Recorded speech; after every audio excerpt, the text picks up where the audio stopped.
There, miss. You see, the heterodynes are feeding back into the stimulus reaction activators, causing non-snaps of the motor control resistor units. Oh, that's good. No, lady, that's bad. But your regenerative circuits are tuned asynchronously, and that causes concatenation in the intermediate amplifiers. Well, that's bad, isn't it?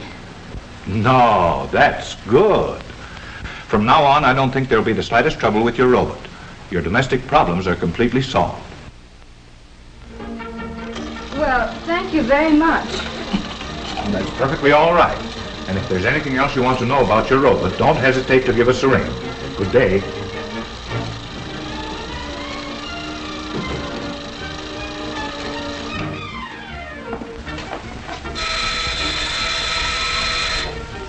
Rollo, answer the door.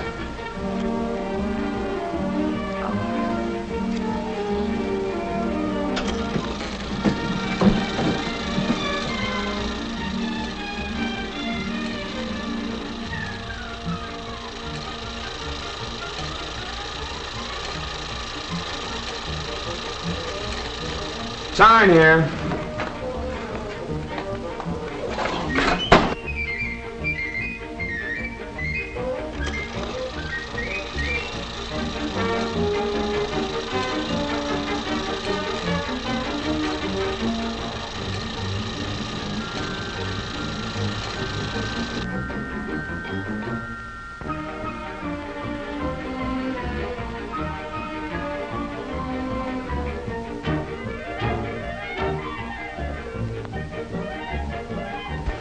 Lars, Rollo, fix.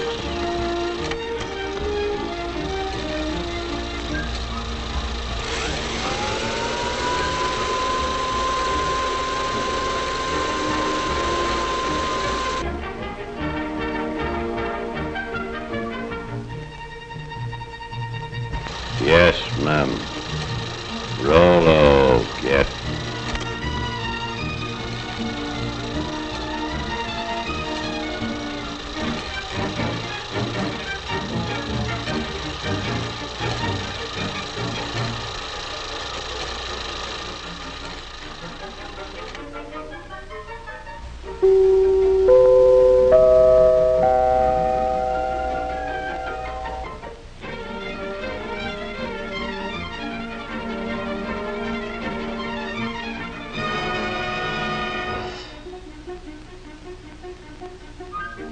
Yes, Rollo the robot, the chromium-plated butler, is just a daydream after all. But not so Rollo's little brother and sister robots, the millions of small mechanical servants that never ask for afternoons off, the amazing machines and gadgets that almost seem to think for themselves. The tiny clockwork brains and heat regulators on our kitchen stoves apparently do almost everything except read the cookbook. Thinking machines like this keep golden brown slices of toast from turning into slabs of charcoal and keep the coffee hot until we're ready to start dunking. Then there's a tea kettle that's been trained never to boil dry. When the water is gone, the kettle simply pulls out its own attachment plug. And here's a gadget that ought to rate a bow from every dog in the country.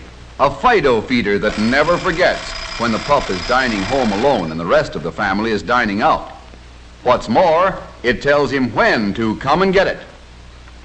In offices and schoolrooms, too, robots have learned to turn on the lights.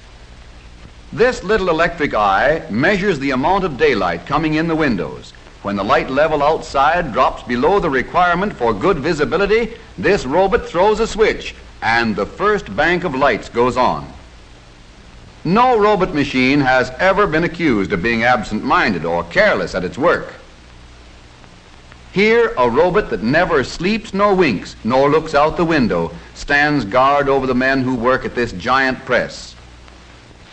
As long as the robot can see the man, the press won't budge an inch, and that's mighty important on a big job like this. Did you ever hear of anyone getting his lap caught in an elevator door? That can't happen here, because as long as there's anything in the way, this door can't close. Step back, please. There's plenty of room in the rear of the car. All right, then, don't step back. Just take a deep breath and hang on to yourself. One little robot, for example, always remembers to serve drinks when it sees anyone walking around with a thirst. A beam of light is aimed across the fountain and into an electric eye. When the beam of light is broken by a solid object, such as this head, the electric eye control opens the faucet and there's your drink.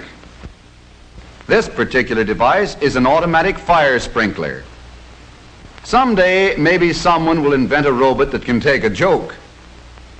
Some robots have even learned to fly. Tiny automatic brains in giant airliners, sensitive to the slightest change in balance or direction, relieve the busy pilots of the job of keeping the wings level, the nose on the horizon, and the plane headed in the right direction.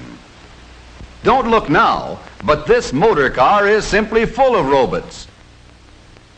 In the carburetor is a diet specialist, a brainy collection of jets and valves and floats that serve a health menu of gasoline calories and fresh air vitamins to the engine, a menu that varies with every change in speed or load. The engine likes its meals served not too hot and not too cold. So in the intake manifold, another mastermind with a nervous system sensitive to heat uses hot exhaust gases to warm the mixture before it goes into the engine. Step right up close to the platform and see the Siamese robots. These robots attached to the distributor are always worrying about the spark in the engine. One is sure that the spark ought to be advanced. The other is equally sure that it ought to be retarded just a trifle. But they never argue. Each takes his turn according to the speed and load, and between them, they manage to stage a grand performance every time they go on the road. One little robot, a very small but intelligent brain, sits up back of the engine in the voltage regulator and keeps close tabs on the generator to see that the generator makes enough current to keep the battery fully charged, but not too full. And still another deep thinker rides way up in front. Its job is to keep water from cooling off in the radiator until the engine is warmed up to a good working temperature. Then, in the vacuum power gear shift, there's a robot strongman who thrives on almost nothing at all. With a bit of a vacuum, this sturdy fellow can almost shift for himself if we'll just tell him what we want him to do. Robots have even taken up the art of dial twisting in our radios. All we need to do is push the button and listen. Driving wouldn't be half so much fun if we didn't have that phantom crew of intelligent robots to help us. Every day, in our homes and offices, as well as in our motor cars, hundreds of these little robots are doing more things for us than we realize, taking care of the routine tasks and leaving us free to live and work and play in greater ease and comfort and safety.